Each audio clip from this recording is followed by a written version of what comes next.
शुद्ध और अशुद्ध दोनों प्रकार के पशुओं में से, पक्षियों और भूमि पर रेंगने वाले जंतुओं में से भी दो दो अर्थात नर और मादा जहाज में नूह के पास गए, जिस प्रकार परमेश्वर ने नूह को आज्ञा दी थी। 7 दिन के उपरांत प्रलय का जल पृथ्वी पर आने लगा। जब नूह की आयु के 600वें वर्ष के दूसरे महीने का 17वां दिन आया, उसी दिन बड़े गहरे समुद्र के सब सोते फूट निकले और आकाश के झरोखे खुल गए, और वर्षा 40 दिन और 40 रात निरंतर पृथ्वी पर होती रही।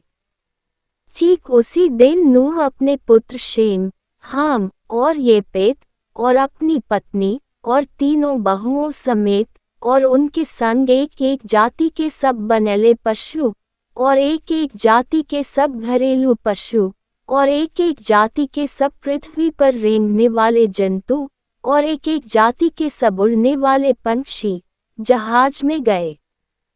जितने प्राणियों में जीवन का प्राण था, उनकी सब जातियों में से दो दो नूह के पास जहाज में गए, और जो गए वे परमेश्वर की आज्ञा के अनुसार सब जाति के प्राणियों में से नर और मादा गए। तब यहोवा ने जहाज का द्वार बंद कर दिया।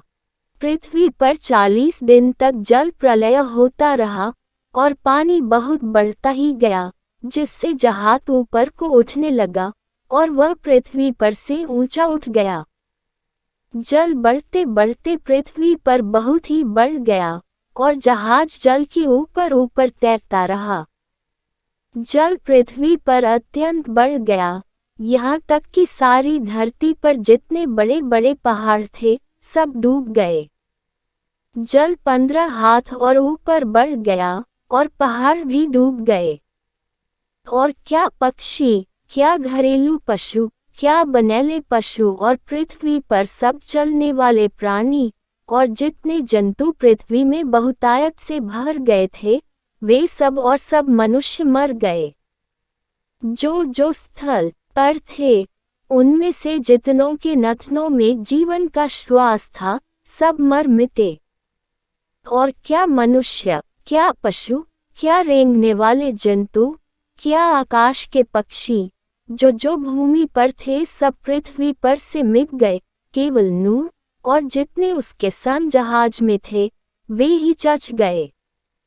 और जल पृथ्वी पर 150 दिन तक प्रबल रहा। जल प्रलय का अंत। परंतु परमेश्वर और जितने बनेले ने नूह पशु और घरेलू पशु उसके संग जहाज में थे, उन सबों की सुधि ली, और परमेश्वर ने पृथ्वी पर पवन बहाई और जल घटने लगा और गहरे समुद्र के सोते और आकाश के झरोखे बंद हो गए, और उससे जो वर्षा होती थी वह भी रुक गई। और 150 दिन के पश्चात जल पृथ्वी पर से लगातार घटने लगा। 7वें महीने के 17वें दिन को जहाज अरारात नामक पहाड़ पर टिक गया, और जल 10वें महीने तक घटता चला गया, और 10वें महीने के पहले दिन को पहाड़ों की चोटियां दिखाई नूह। फिर ऐसा हुआ कि 40 दिन के पश्चात ने अपने बनाए हुए जहाज की खिड़की को खोलकर एक कौवा उड़ा दिया। जब तक जल पृथ्वी पर से सूख न गया, तब तक कौवा इधर उधर फिरता रहा। फिर उसने अपने पास से एक कबूतरी को भी उड़ा दिया कि देखे कि जल भूमि पर से घट गया कि नहीं। उस कबूतरी को अपने पैर टेकने के लिए कोई आधार न मिला, तो वह उसके पास जहाज में लौट आई, क्योंकि सारी पृथ्वी के ऊपर जल ही जल छाया था। तब उसने हाथ अधा कर उसे अपने पास जहाज में ले लिया। तब और 7 दिन तक ठहर कर उसने उसी कबूतरी को जहाज में से फिर उड़ा दिया, और कबूतरी सांझ के समय उसके पास आ गई, तो क्या देखा कि उसकी चोंच में जैतून का एक नया पत्ता है। इससे नूह ने जान लिया कि जल पृथ्वी पर घट गया है।